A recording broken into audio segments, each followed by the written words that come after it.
sommes réunis à la Maison Saint-Joseph à Namur, en Belgique, avec les prêtres de la communauté de l'Emmanuel qui ont moins de 3 ans de ministère pastoral, dans le cadre de leur formation continue, qui est demandée à tout prêtre dans l'Église. Nous les réunissons une semaine par an, ce qui est un bon investissement pour eux. Ils doivent quitter leur paroisse, venir en Belgique, mais ils ont beaucoup de joie à se retrouver dans ce lieu où ils ont vécu l'année Saint-Joseph, l'année fondatrice de discernement, l'année propédeutique avant d'entrer au séminaire. Donc c'est une joie pour eux de se retrouver entre frères, de revenir sur les lieux. C'est un peu fort pour nous, parce que moi, en tout cas, j'y ai passé une année très importante de fondation spirituelle. Me retrouver avec tous mes frères prêtres, c'est d'abord juste une joie. Ils sont des super gars et c'est un vrai plaisir, une vraie joie d'être avec eux. C'est important aussi pour nous de pouvoir se revoir, nourrir la fraternité de manière régulière, prendre soin les uns des autres. Cette année, nous nous retrouvons autour du thème Vie et ministère des prêtres de l'Emmanuel. Donc nous travaillons la spécificité du charisme de l'Emmanuel pour les prêtres. Voilà, avec nos frères et sœurs laïcs consacrés dans le célibat, nous voyons comment être prêtre en répondant à notre vocation dans l'Emmanuel pour le bien de toute l'Église. Nous vivons dans un monde qui va très vite et c'est bon d'avoir du temps, on peut ralentir.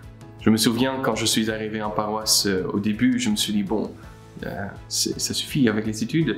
Et en même temps, après quelques mois, je me suis rendu compte que j'ai besoin aussi de continuer à approfondir des sujets, à en discuter avec d'autres, justement pour mieux comprendre et pouvoir mieux servir en fait l'Église là où je suis.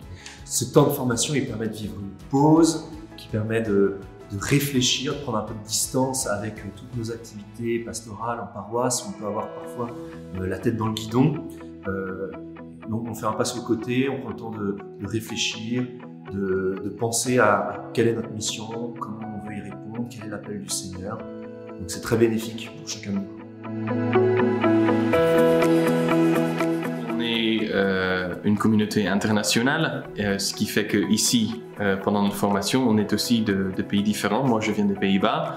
Il y en a qui viennent de Croatie, il y en a qui viennent d'Angleterre, d'autres de France, bien sûr. En fait, c'est une richesse de ne pas parler de la même langue, de ne pas être du même pays, de la même culture.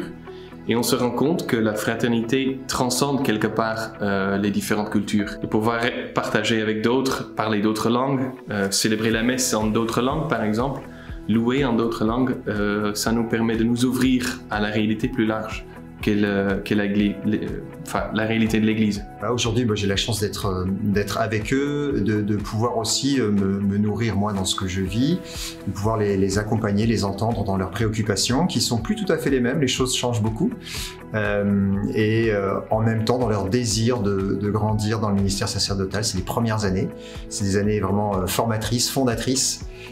Voilà, donc ce temps est un temps riche et précieux.